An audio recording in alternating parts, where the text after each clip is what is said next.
Assalamualaikum warahmatullahi wabarakatuh.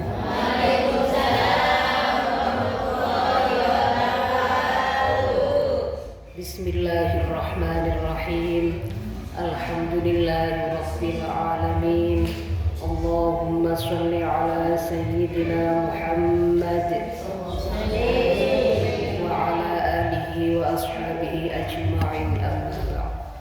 Hadratil kiram yang kami muliakan, pengasuh pondok pesantren Nurul Bolam beserta segenap keluarga yang kami hormati, para asatid, para pengurus pondok, khususnya yang kami hormati Ketua Majelis Taklim Khairun Nisa Ibu Nyai Hajah Umi Kulsum SPDI, para hadirin jamaah Majelis Taklim Khairun Nisa yang dirahmati oleh Allah.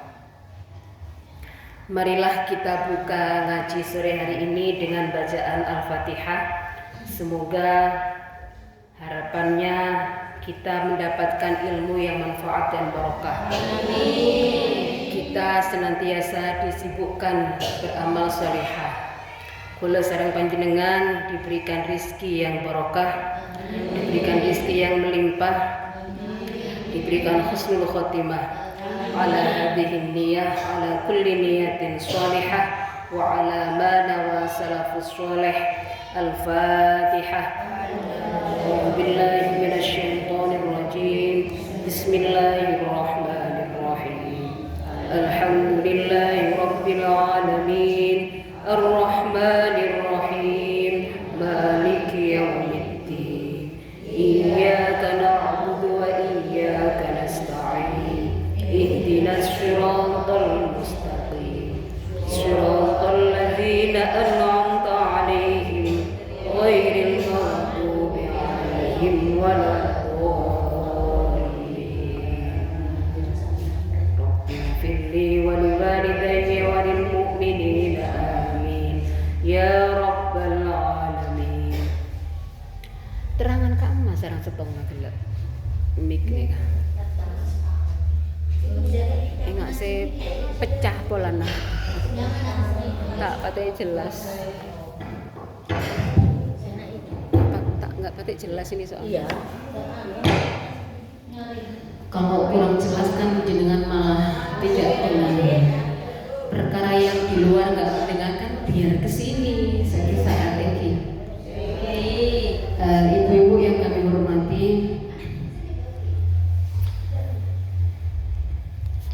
ngaji sore hari ini saya tidak membawa kitab, tapi kita akan mengkaji tentang meneruskan. Makin masuk bulan Sya'ban ini.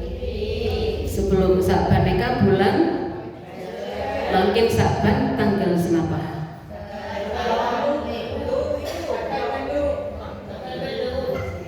Paling kita arep ke nih kan.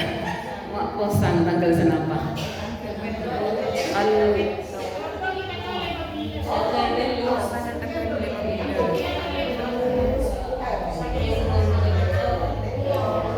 Mungkin di apa? Kalau saya pribadi, kami kemarin baru hari Rabu itu memperingati Isra Mi'raj. Agak sedikit telat, tapi tidak masalah. Daripada tidak sama sekali. Kenapa?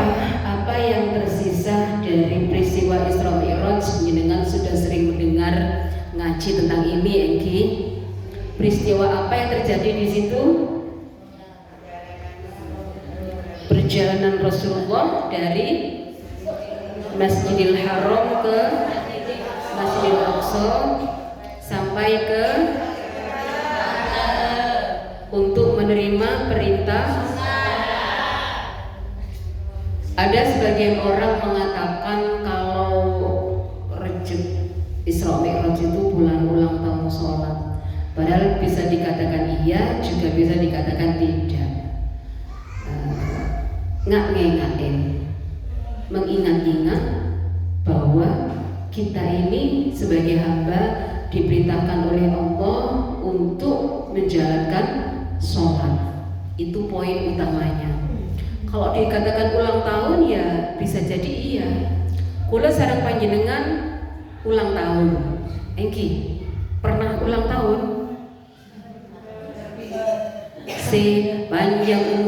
Panjang umurnya pernah panjenengan? Tak pernah sekali. Bentahunnya kata pernah ulang tahun? Ya Allah, pada kompoi begini. Tak pernah ulang tahun, tapi ingat ke umurnya Enggi? Ingat ke umurnya? Beri suka ingat polanan tak pernah ulang tahun. Kula sareng panjenengan bertambah umur itu mengingat-ingat muhasabah diri. Umur saja tambah, tentunya kesempatan hidup tambah sedikit. Maka kita bermuhasabah, tambah baik apa tidak? Kalau kemarin sudah baik, usahakan lebih baik lagi. Kalau kemarin tidak baik, ayo kita perbaiki bareng-bareng. Itu gunanya orang ulang tahun. Nggak ngengakin umur, tinggal tekak tak mengucapkan selamat ulang tahun. Yang penting engak tipi tak gersang kalau umur 40 petok. 40 petok le tobuk lah. Odik ni kan tobuk. Dok remas karena setiap hari itu kita semakin meningkat lebih baik. Begitu pula kalau memang Isra Mi'raj disebut peristiwa ulang tahun sholat, kalau memang boleh dikatakan begitu, maka kula sareng panjenengan juga harus bermuhasabah. Sholat kita ini sudah benar, sudah pas, sudah sesuai syarat rukun, sudah batalnya sholat sudah tahu apa tidak, itu harus engak-engakin terus. Kalau dulu kan menghafalkan doa ketika masih kecil di musola, terus nggak pernah mondok, nggak pernah belajar lagi sampai tua, itu aja yang diingat. Takut barangkali ada doa yang kepleset. Contoh panjenengan pernah mendengarkan anak nyanyi Garuda Pancasila itu? Oneng kan Ki? Anak apa mak, semua anak itu kok sepakat pribadi bangsaku. Itu dibaca apa? Pribangsaku. Engki. Kula lampak sini gak bolana. Pribadi bangsaku dibaca pribangsaku. Ini kenapa? Telinga anak kecil kan terbatas. Jadi tidak mendengar apa yang diucapkan itu mengandung arti tidak. Pokoknya ngending ya diucapkan ya itu gitu kan ya. Kayak yang di TikTok dulu pernah viral itu, anak kecil yang ditirukan oleh orang banyak itu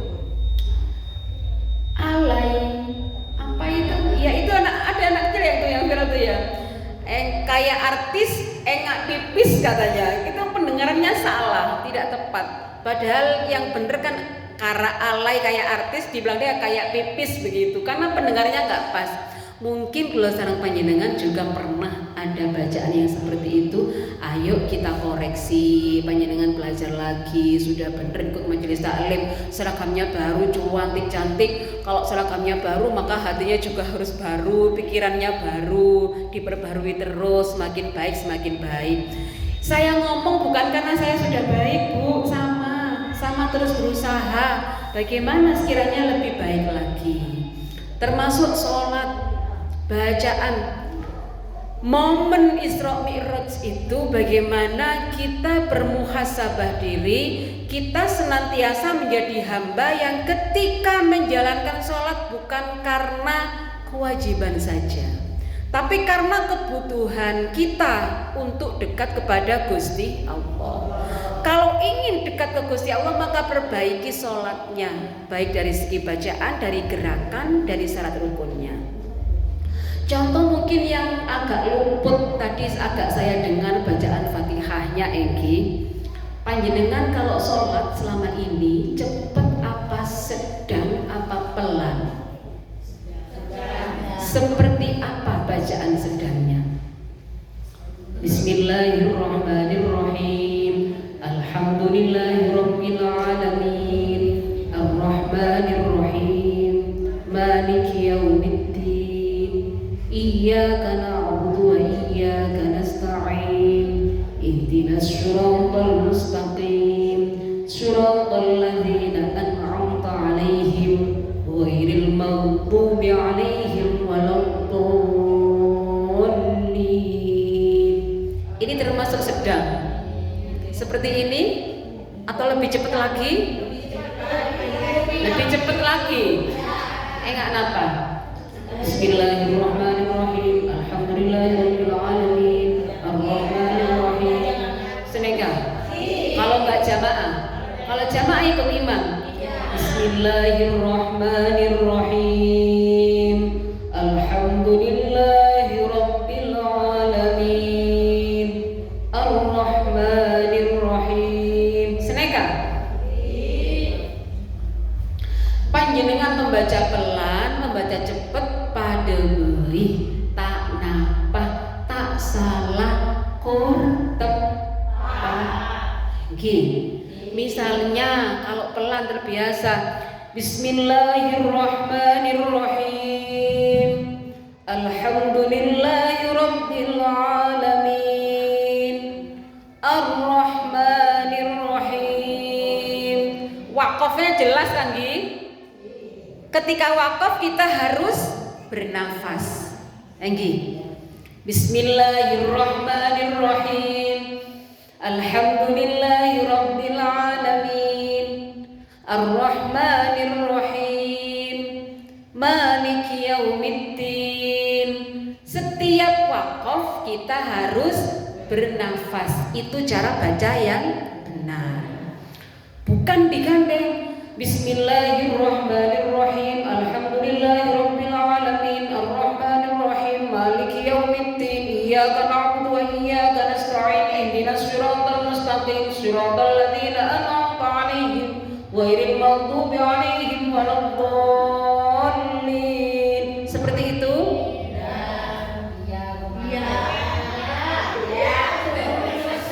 Jujur. Seperti itu kira-kira? Itu yang perlu diperbaiki. Ya, takut tak kecapok Gi. Boleh membaca cepat tanpa nafas boleh, tapi harokatnya harus disambung. Bismillahirrahmanirrahim. Alhamdulillahirabbil alamin. Arrahmanirrahim. Maliki yaumiddin. Iyyaka na'budu wa iyyaka nasta'in. Ihdinas siratal mustaqim. Siratal ladzina an'amta 'alaihim ghairil maghdubi 'alaihim waladdallin. Disambung harokat akhirnya. G. Jadi satu banyak juga enggak apa-apa. Bismillahirrahmanirrahim. Alhamdulillahirabbil alamin. Arrahmanirrahim. Maliki yaumiddin. Iyyaka na'budu wa iyyaka nasta'in. Ihdinas siratal mustaqim. Siratal ladzina an'amta 'alaihim ghairil maghdubi 'alaihim waladdallin. Harokat akhirnya disambung. Paham Ki? Bisa. Kalau kira-kira tidak tahu harokat akhirnya apa ya, mending bernafas terlebih dahulu. Tekak cepet. Bismillahirrahmanirrahim. Alhamdulillahirabbil alamin. Arrahmanirrahim. Maliki yaumiddin. Iyyaka na'budu wa iyyaka nasta'in. Ihdinas siratal mustaqim. Siratal ladzina an'amta 'alaihim ghairil maghdubi 'alaihim waladdallin. Nafas dulu karena ada tanda waqaf. Ketika di kalimat siratal ladzina an'amta 'alaihim, alaihim yang pertama panjenengan boleh waqaf. Tapi ketika alaihim yang kedua tidak boleh waqaf karena di situ ada tanda lam alif kecil, ini kan mamnu', tercegah, dilarang untuk berhenti, maka harus terus. Alaihim yang pertama boleh berhenti. Siratal ladzina an'amta alaihim ghairil maghdubi alaihim waladdallin. Anapa ketika alaihim yang kedua nikah tidak boleh berhenti? Karena artinya ghairil maghdubi alaihim, kan ihdinas syiratal mustaqim, ya Allah berikanlah kami petunjuk jalan yang lurus. Syiratal ladzina an'amta alaihim, yaitu jalan orang-orang yang telah engkau beri kenikmatan. Boleh berhenti. Lanjutannya syiratal ladzina ghairil maghdubi alaihim waladdallin, bukan jalan orang-orang yang engkau benci dan juga bukan jalan orang-orang yang tersesat. Artinya yang engkau benci dengan yang tersesat dua sama-sama tidak baik. Maka nikah tidak boleh dipisah, tidak boleh berhenti, harus terus. Ya, alaihim yang pertama boleh berhenti, alaihim yang kedua tidak boleh berhenti. Ini urusan bacaan. Begitu pula ketika panjenengan baca tahlil, Bismillahirrahmanirrahim. Qul huwallahu ahad, Allahus samad, lam yalid wa lam yulad wa lam yakul lahu kufuwan ahad. Bismillahirrahmanirrahim. Qul a'udzu birabbil falaq min syarri ma khalaq wa min syarri ghasidin idza waqab wa min syarri naffatsati fil 'uqad wa min syarri hasidin idza hasad. Neka tidak boleh karena tidak nafas, ada wakaf tapi tidak nafas, tidak boleh. Yang benar bagaimana? Bismillahirrahmanirrahim. Qul huwallahu ahadunillahus samad. Qul huwallahu ahadun, dhammatain ketemu alif lam, ada nun kecil, maka jika disambung dhammatainnya hilang menjadi qul huwallahu ahadunillahus samad. Ini bacanya yang benar kalau disambung. Tak boleh disambung tapi tanpa nafas nikah tak oleh. Cara bacanya begitu. Kenapa kok perlu diingatkan? Karena bacaan Al-Quran, terutama bacaan dalam sholat, maka harus hati-hati. Senika iki. Tore praktek bacaan Fatihah dengan yang disambung bareng-bareng.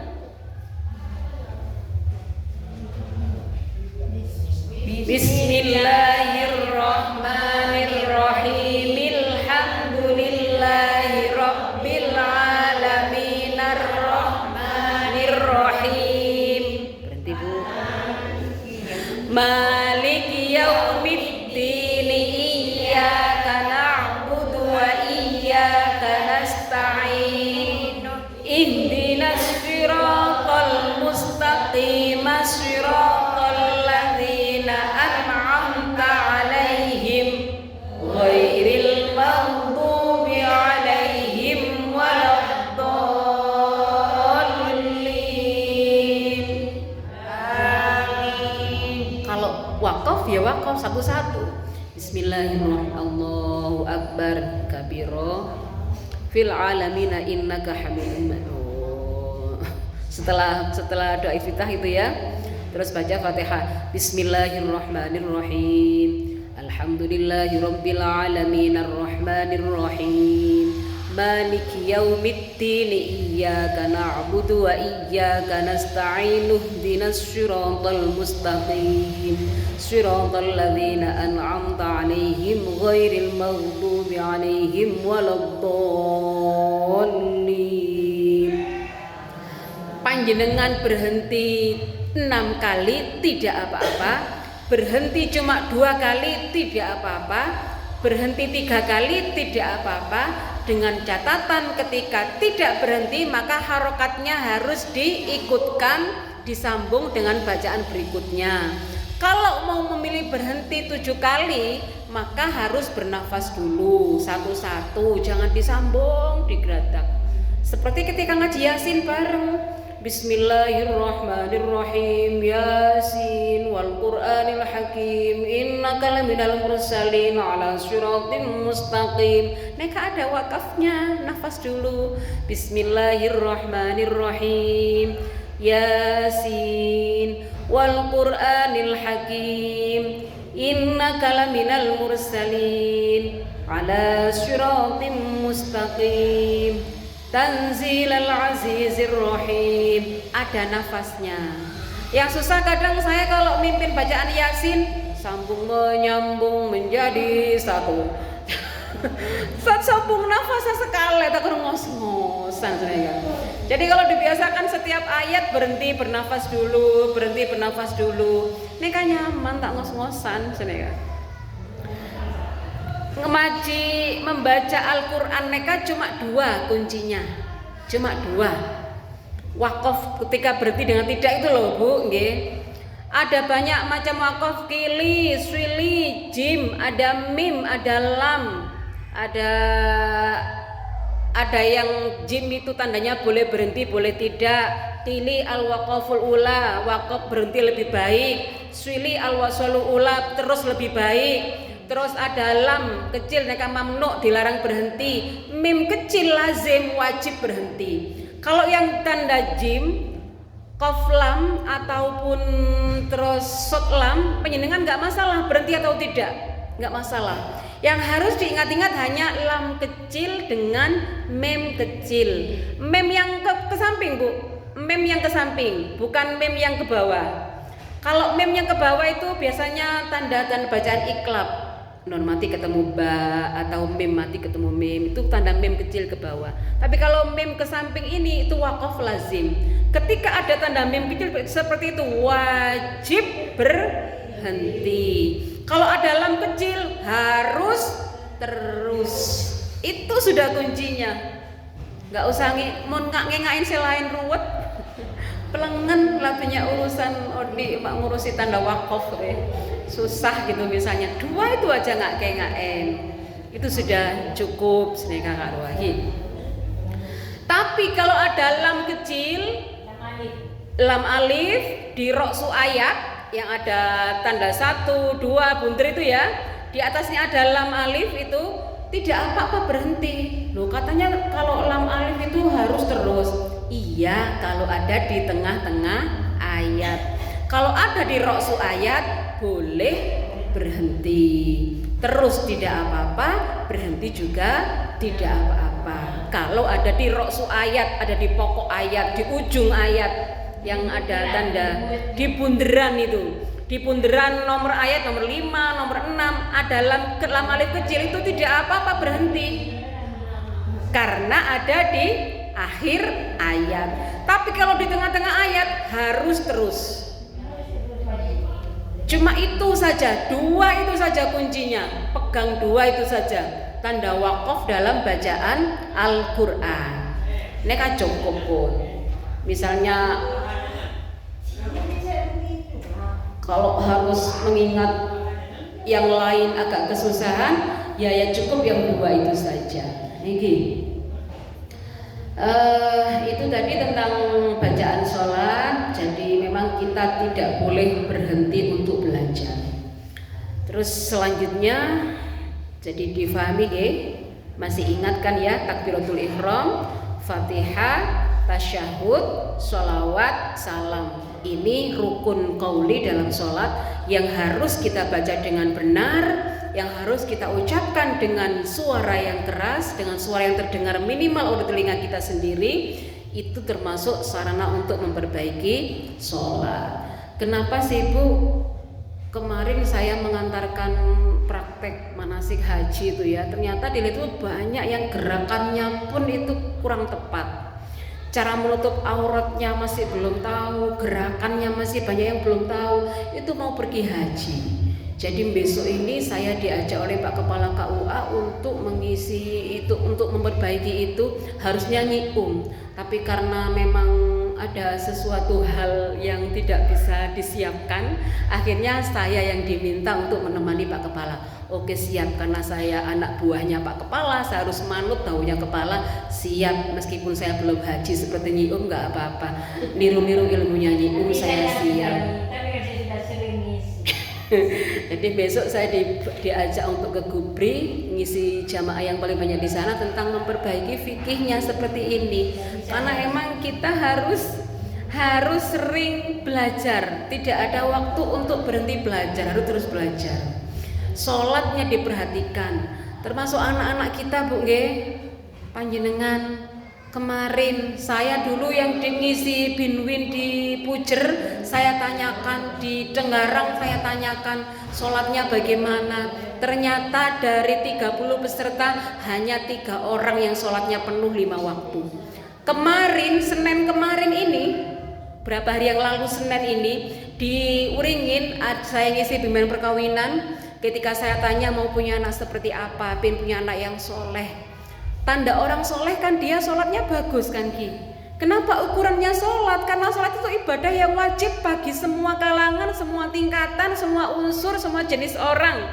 Sakit sehat kudu sholat, sogi melarat kudu sholat, lakek bini kudu sholat, pinter gendeng kudu sholat. Semua wajib sholat. Untuk sholat nggak ada pengecualian. Kalau kenapa? Kecuali orang gila dan orang yang nggak sadar itu boleh tidak sholat. Mun panjenengan terus tak sholat silahkan. Tidak menyadarkan diri. Keng benile megila, kor kutu gila ongguan. Mun ndak oleh neka baru nggak apa-apa nggak sholat. Engki. Karena ini wajib harus kita ajarkan ke anak-anak kita. Ada 8 pasang calon pengantin tambah 1, berarti ada 16-17 calon pengantin. Ini hanya 2 yang sholatnya utuh. Selebihnya bolong-bolong atau enggak sholat. Memprihatinkan apa tidak, Bu? Saya tanya, kenapa tidak sholat? Apakah kamu melihat orang tuanya enggak sholat, orang tuamu tidak sholat? Iya. Karena kita orang tuanya yang memberikan contoh pada anak-anak, bukan hanya memerintahkan tapi memberi contoh. Dan itu bukan ketika besar, mulai kecil sudah kita terapkan seperti itu, kan Ki? Jadi sholat itu untuk membuat kita tenang, kewajiban yang untuk semua kalangan. Kalau puasa Bu, jenengan sakit oleh tak pasah, tapi bayar di lain hari.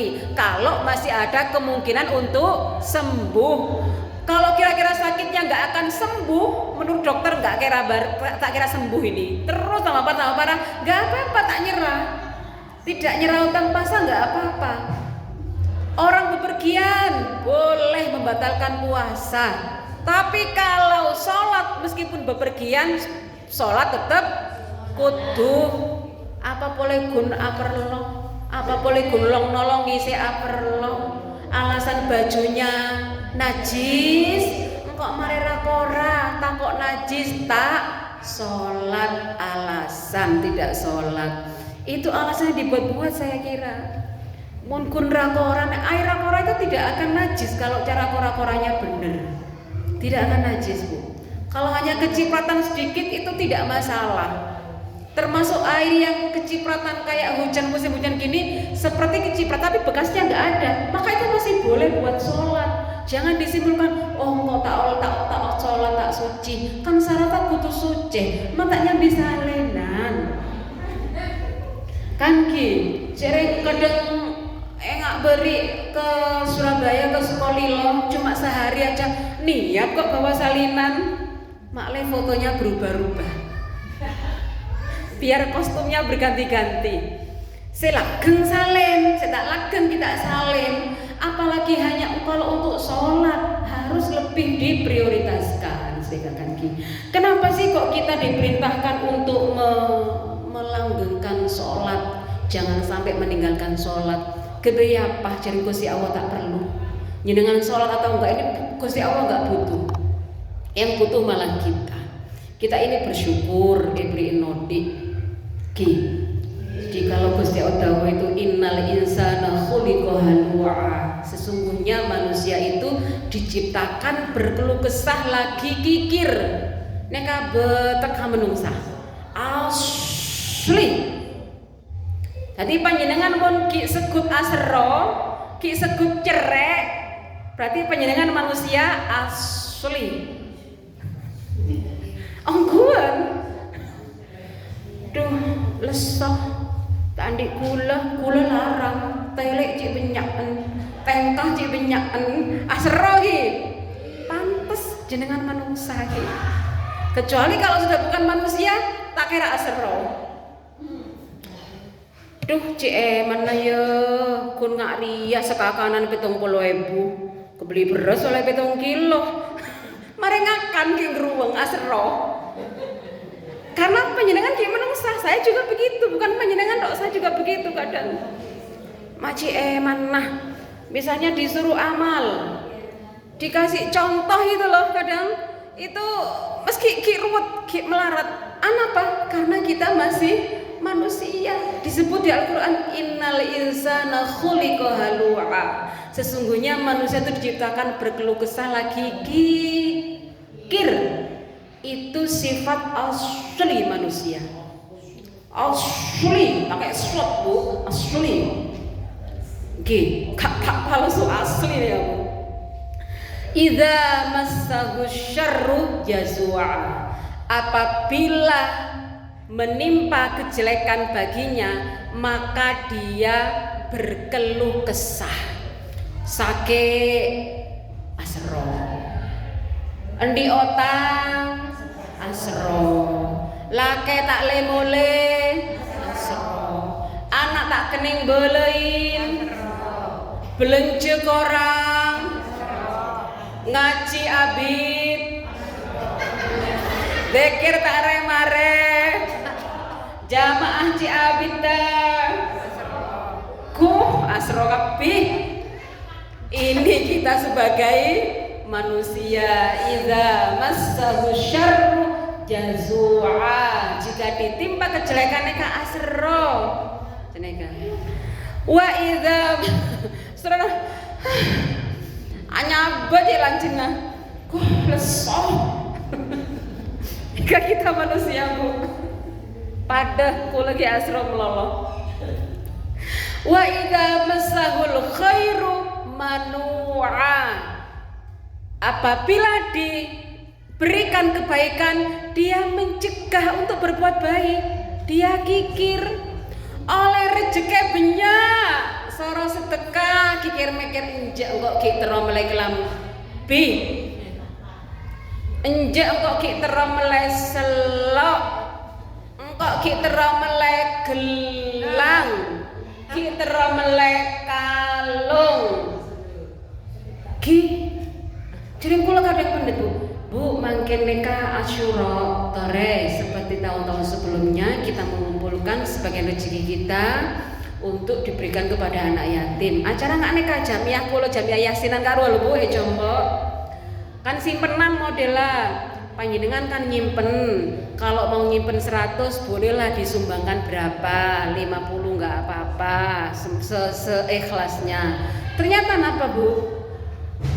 Sareki otangan. Engkok ngencem kadak 5.000, ngencem kadak 10.000, nek kasih begi ke anak yatim pakun nyimpen 100.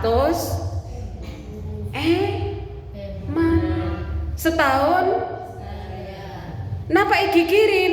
Ya nje mbak gigir goreng. Kan ki. Oh, ternyata memang kita ini manusia asli. Nggih. Nah, mengingat seperti itu, makanya kula neka kadang jarang bahkan tidak pernah memakai mas-masan yang saya pakai semuanya. Saya punya juga loh Bu. Ada beberapa cincin sebagai tabungan, ada beberapa gelang sebagai tabungan. Mereka bini kan mereka kaki menyimpan ki, kengkon yang kui kabi kula tak pernah. Takok nggak neka. Beda orang minta sumbangan, kula nyompong kun 10.000. Takok sayang kui begula deka. Maka kan ki ngokor. Keng bukan hanya karena itu Bu. Keng napa ki rumah napa regeng kula neka regengan. Seperti capek gitu loh kalau makai itu. Makai cincin sebelah kanan kayak yang boro tak buka gitu. Tapi salah satu alasan juga itu kadang. Jadi rumah satu dus ke Gusti Allah kalau ngasih 10.000 sedangkan di tas kita ada 1 juta. Misalnya kan gitu. Jadi misalnya kayak kalau diundang Asyura gitu kadang, maka saya merasa saya tidak akan hanya menyuruh orang untuk menyumbang, maka saya pun harus ngasih contoh yang lebih baik. Artinya juk setengah-setengah nyumbang, urusan kula ikhlas nata ikhlas, urusan budi. Nggih. Kula kan pernah ngocak iki urusan sedekah, sing penting sekuni kur ikhlas, napa banyak kata ikhlas.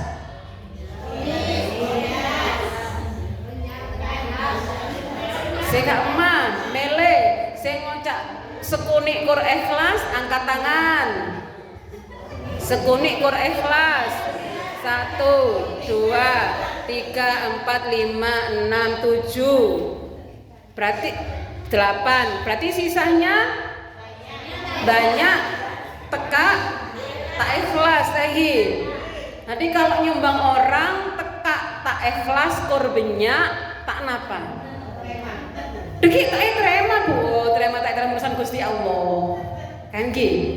Yang penting kesusahannya orang terangkat. Biar nggak termasuk yang ini Bu. Idza massahu syarru jazua wa idza massahul khairu manu'an. Ini sudah terpatenkan oleh Allah. Pun beri pelakat. Kalau serang panjenengan sudah dipatenkan oleh Allah, sudah dikasih pelakat. Seandainya ada tulisan ada di sini nih. Innal insana khuliqa halu'a. Sesungguhnya manusia itu diciptakan berkeluh kesah lagi kikir. Pun tercatat beteka menungsa. Tapi itu bisa hilang ada terusannya illal musallin, kecuali orang-orang yang sholat. Apa hubungannya sholat dengan mengurangi sifat rasa keluh kesah dan kikir manusia? Bisa. Illal musallin alladzina hum ala sholatihim daimun, yaitu mereka yang sholatnya itu daim, langgeng, terus menerus, tidak berhenti, tidak lobeng-lobeng, utuh penuh 5 waktu kewajibannya, apalagi ditambah sunnah. Benise duhur tak sholat, asar baru sholat, maghrib pendet tak sholat, isya baru sholat. Bukan yang seperti itu. Orang kalau sholatnya daim, langgeng, akan berpengaruh pada kehidupannya sehari-hari. Mau cerai, duh apa kebeapa sambil peser yo, sambil dari Gusti Allah, engkau minta boleh nyaman aman. Ada sumbangan, mau ada Isra Mi'raj, kemejejen kok nyobeng kembali. Ada kalau peminta-minta masih Bu ya, peminta-minta itu loh Bu. Kalau zaman dulu pengemis bener-bener nggak mampu Bu ya. Kalau pengemis sekarang kaya-kaya ya. Pengemis dijadikan profesi. Iya. Banyak kan berita-berita begitu ya. Pengemis ditemukan di tasnya banyak uangnya. Dijadikan profesi kan ya. Bukan karena kebutuhan untuk memenuhi kebutuhan hidup, tidak. Tapi sebagai profesi kan ya. Ada kampung pengemis yang itu kan ya. Maka kalau memberi pengemis jangan banyak-banyak. Kalau kasih banyak nanti membuat dia nggak bersyukur soalnya. 500.000 lah nggak apa-apa. Ya cek beriin mun Anda.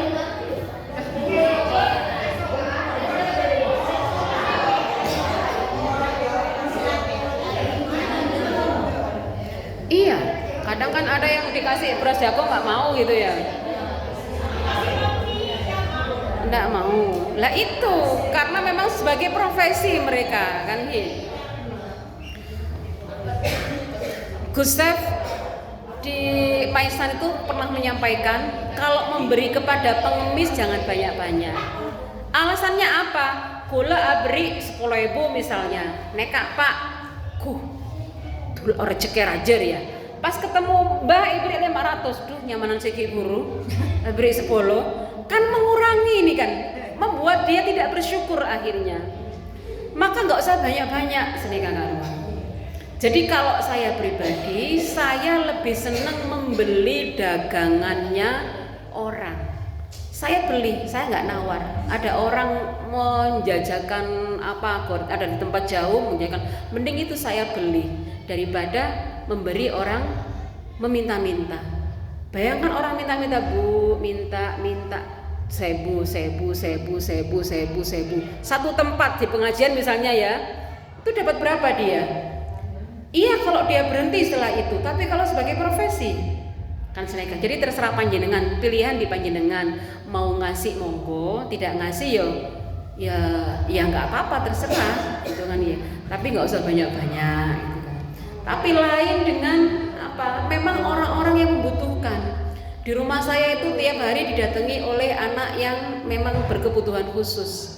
Dia keterbelakangan mental, mesti ke rumah minta makan, minta uang. Kalau minta uang 2.000, nggak mau lebih, nggak mau kurang.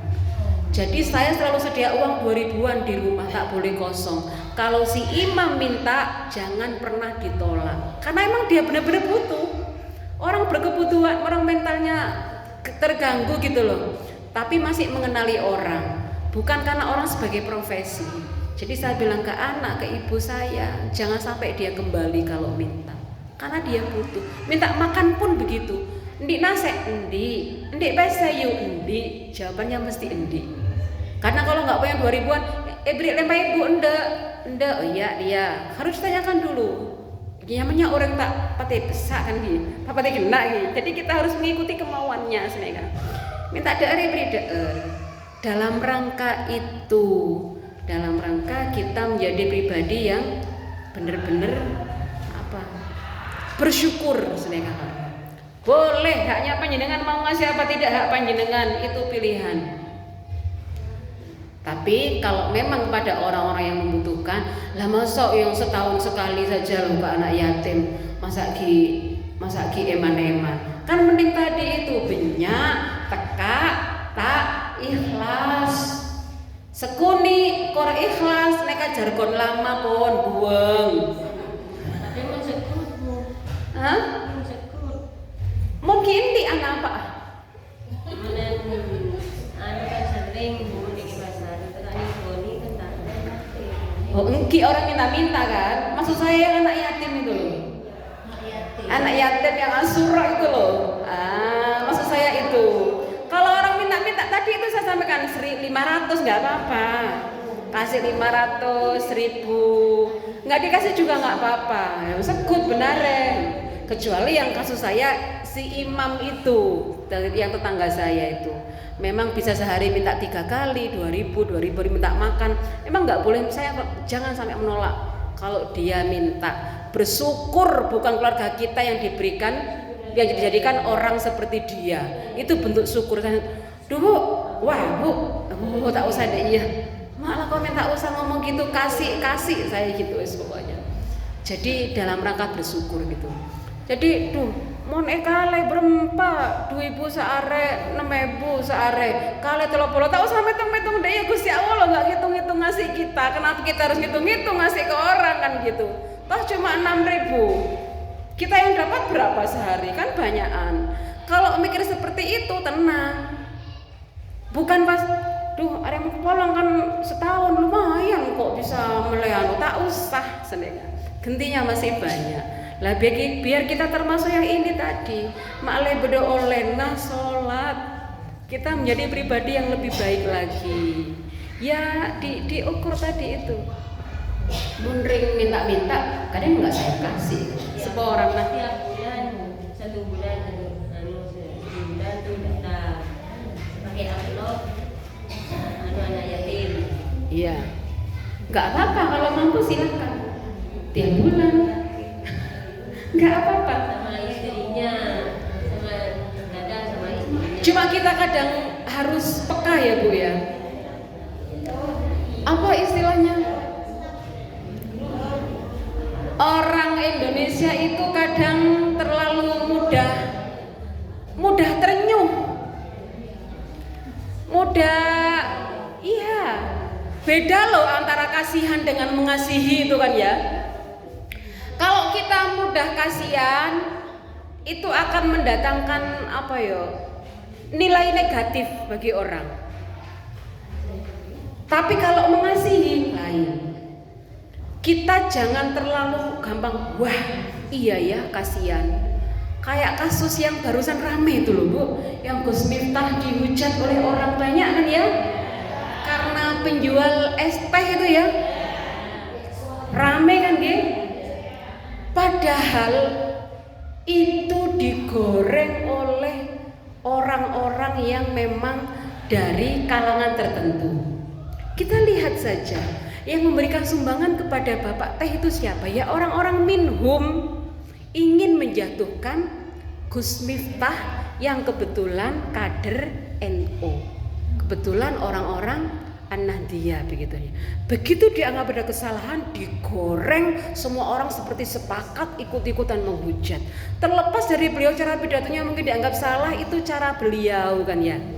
Kita mudah kasihan sampai si Bapak S itu dapat banyak sekali. Ternyata di belakang diketahui apa? Ada negatifnya juga. Kan G? Kita jangan terlalu mudah ikut-ikutan seperti itu. Sekarang ini ada itu yang sedang viral juga. Ada dua pemuda yang di belakangnya itu ada bendera Indonesia dan bendera Palestina yang katanya mau jalan ke Mekah, jalan kaki. Itu semua orang menyumbang di jalan itu. Kalau saya ketemu, saya nggak akan tergerak untuk nyumbang. Saya pribadi. Apakah saya jelek? Bisa jadi iya. Tapi saya punya pertimbangan. Bisa jadi dia juga yaitu dalam rangka mencari ma'isyah. Orang memang kalau memang hanya untuk kebutuhan secukupnya, kalau yang niatnya benar-benar murni dari hati untuk menuju ke sana, dia akan butuh secukupnya saja. Bukan dikomersilkan, ayo Bu dibantu Bu, ayo Bu dibantu Bu, ayo Bu dibantu. Kan gitu bahasanya dia. Ayo Bu ini mau ke Mekah dibantu Bu, dibantu Bu, dibantu Bu. Dimintakan, bukan mengharap kerelaan orang dengan sendirinya tidak, tapi sengaja dimintakan. Ayo dibantu. Akhirnya semua orang memberi.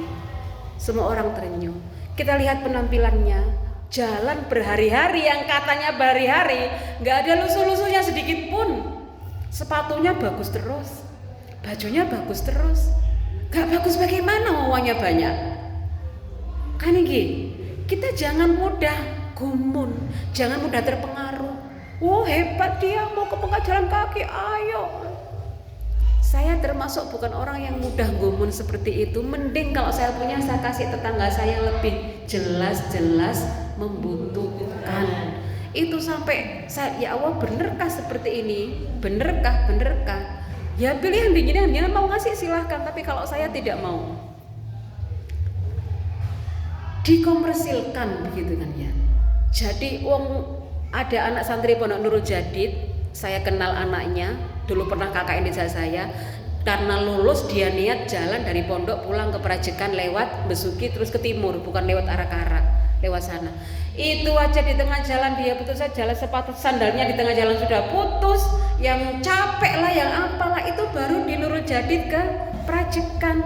Itu katanya mau ke Mekah dengan kondisi yang selalu fit, seger, bagus terus seperti itu.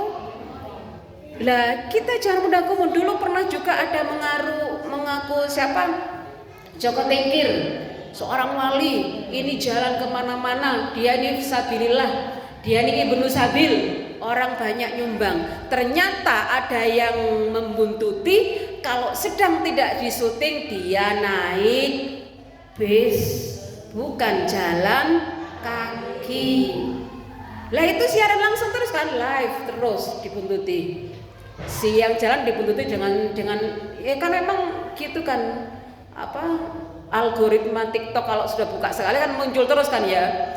Itu muncul terus dengan kondisi yang seperti itu berhari-hari. Sudah lama saya lihat itu muncul terus di beranda itu. Kondisinya rapi terus penampilannya. Mesti kalau temu orang ayo sumbang ada yang ngasih berapa.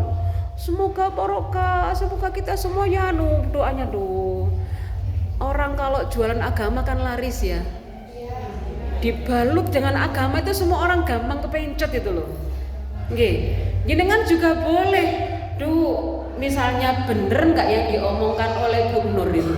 Monsoro pidato macet benar silahkan.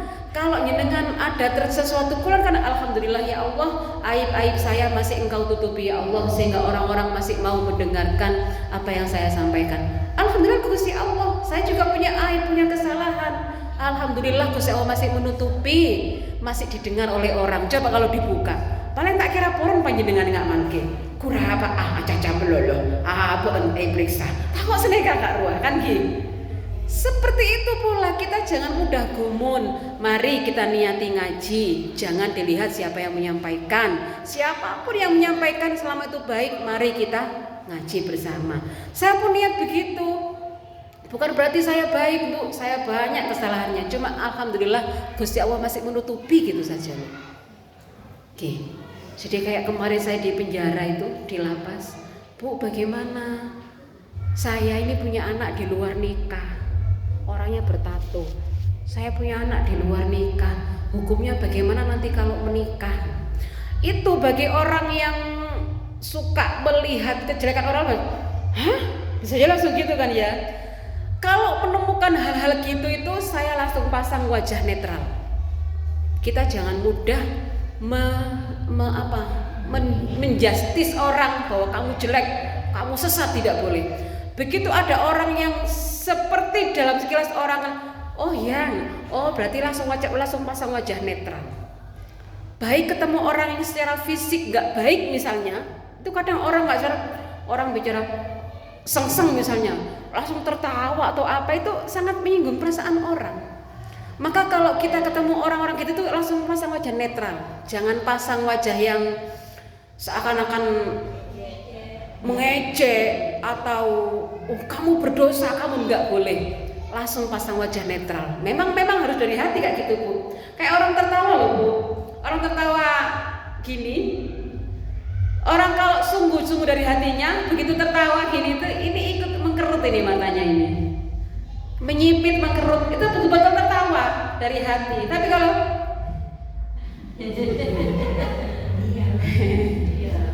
jok terus lagi mau berdiri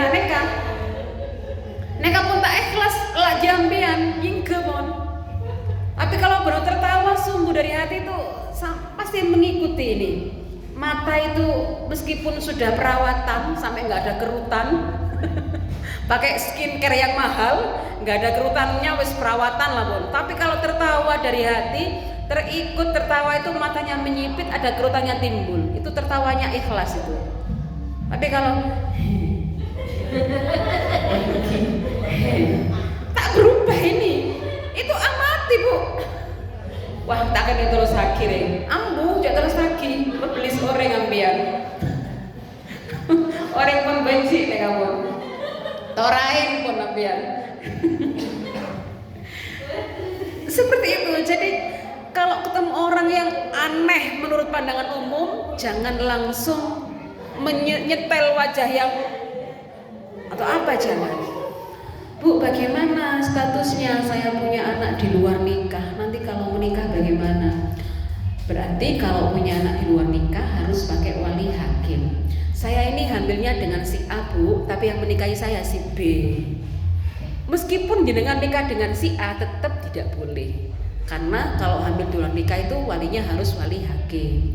Terus bagaimana kalau takut malu, tok-kotok ke Pak Kepala KUA-nya, Pak Kepala mohon maaf, ini anak saya di luar nikah, jadi tidak bisa diwali oleh ayahnya, meskipun ayahnya tertera di akta lahir, meskipun ayahnya tertulis di ijazah, meskipun ayahnya tertulis di KK, maka harus pakai wali hakim. Panjenengan menabi, naudzubillah menabi menemui tetangga atau tretan atau sepupu atau siapalah yang dulu ada kasus seperti ini, maka ingatkan. Kalau sampai akad nikahnya tidak sah karena syarat sahnya tidak terpenuhi, maka tidak sah ke belakangnya, anaknya bagaimana? Kan begitu Gi. Maka memang kita kepo, tapi bukan kepo untuk menjatuhkan, tapi kepo untuk meluruskan. Kayak tadi itu. Maka panjenengan Mbak nanti kalau mengakadkan anaknya, bilang ke Pak Kepala KUA, Bapak, ini anak saya di luar nikah, maka mohon walinya memakai wali hakim. Saya sampaikan begitu. Jadi memang anak di luar nikah itu tidak berhak mendapatkan waris, tidak berhak mendapatkan nafkah, tidak berhak mendapatkan kewalian juga. Seandainya ada perempuan yang hamil di luar nikah, dia menuntut nafkah, maka kalau laki-laki nggak memberi juga tidak apa-apa, karena memang dia tidak wajib. Kenapa sih kok agama sekeras itu membuat hukum? Agar hati-hati, untuk kehati-hatian kita, seperti itu, okay. Dalam rangka hati-hati. Nah, kalau seperti ini, walladzina alladzina hum ala sholatihim daimun, orang-orang sholatnya yang langgeng, yang taat, yang benar syarat rukunnya sah, apalagi bisa khusyuk, nanti akan mempengaruhi kehidupannya sehari-hari. Kalau sudah terlanjur pernah hamil di luar nikah, ya terlanjur, kita perbaiki yang akan datang. Lah terus nanti tanya lagi si Mbak di lapas itu, nanti setelah saya punya anak dengan si B ini, bisa nggak jadi walinya juga kan? Tidak bisa, tetap tidak bisa. Si anak ini hanya wali kepada ibunya, hanya disambungkan binti ibunya, nggak bisa binti ke siapapun. Juga termasuk saudaranya, meskipun menikah dengan si A, punya adik kandung, punya adik seibu, tetap tidak bisa menjadi walinya. Makanya emang harus hati-hati. Itu kasus. Jadi kita kalau menemukan orang yang langsung pasang wajah, nah itu sangat menyinggung orang. Kita harus berlatih gak kagetan gitu loh. Tadi itu loh, jangan gampang gumun, jangan gampang kaget. Itu aja kuncinya. Makanya kalau ada Dendi sama Hendi itu loh, yang jalan ke Mekah itu loh Bu, wah kita harus bantu itu perjuangan itu, waduh. Itu kan ya. Demikian. Semoga kita bisa terhindar dari, bisa mengurangi sifat keluh kesah kita, mengurangi sifat kikir kita dengan mendaimkan sholat, mendawamkan sholat, mengistiqomahkan sholat, dengan senantiasa menjadikan sholat kita lebih baik, lebih khusyuk dari sebelumnya. Kalaupun belum bisa khusyuk 100% tidak akan bisa, Bu, yakin tidak akan bisa. Tapi sholatnya harus tetap dilakukan dengan baik, dilakukan dengan memenuhi syarat rukunnya. Itu saja. Bacaannya tadi diingat-ingat. Bismillahirrahmanirrahim. Alhamdulillahirabbil alamin. Arrahmanirrahim. Maliki yaumiddin. Iyyaka na'budu wa iyyaka nasta'in. Ihdinas siratal mustaqim. Siratal ladzina an'amta 'alaihim ghairil maghdubi 'alaihim waladdallin. Ini yang berhenti 7 kali, mau berhenti yang 2 kali. Bismillahirrahmanirrahim. Alhamdulillahirabbil alamin. Arrahmanirrahim. Maliki yaumiddin. Iyyaka na'budu wa iyyaka nasta'in. Ihdinas siratal mustaqim. Siratal ladzina an'amta 'alaihim ghairil maghdubi 'alaihim waladdallin. Tak oleh ngene kasampun. Pada ditelok tak napa. Disambung Bu ya, disambung, dilihat lagi bacaan Fatihahnya itu di ayatnya itu. Makanya kalau baca Al-Quran itu sambil membaca, sambil melihat. Yasin, oh apal kula Yasin Bu, apal engki oning, tapi kan harokat-harokatnya, tanda wakafnya kan tak apal panjenengan.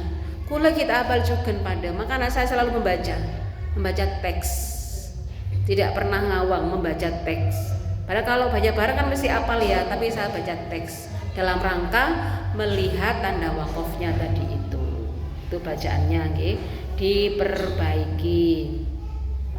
Allahumma sholli ala sayyidina Muhammad, bukan Allahumma sholli ala sayyidin, Allahumma sholli ala, enggak boleh juga Allahumma sholli ala sayyidina Muhammad. Termasuk sebentar lagi tarawih ya, bulan puasa nanti panjenengan. Kalau Fatihah kan wajib dibaca. Fatihah yang ditanggung oleh imam hanya makmum masbuk. Kalau tidak masbuk maka harus tetap membaca Fatihah. Makle tak ketinggalan, kadang kan Fatihahnya tarawih kan cepet. Ketika tarawih imam bilang Bismillahirrahmanirrahim. Alhamdulillahirabbil alamin. Arrahmanirrahim. Maliki yaumiddin. Iyyaka na'budu wa iyyaka nasta'in. Ihdinas siratal mustaqim. Siratal ladzina an'amta 'alaihim ghairil maghdubi 'alaihim waladdallin. Amin. Bismillahirrahmanirrahim. Alif lam mim.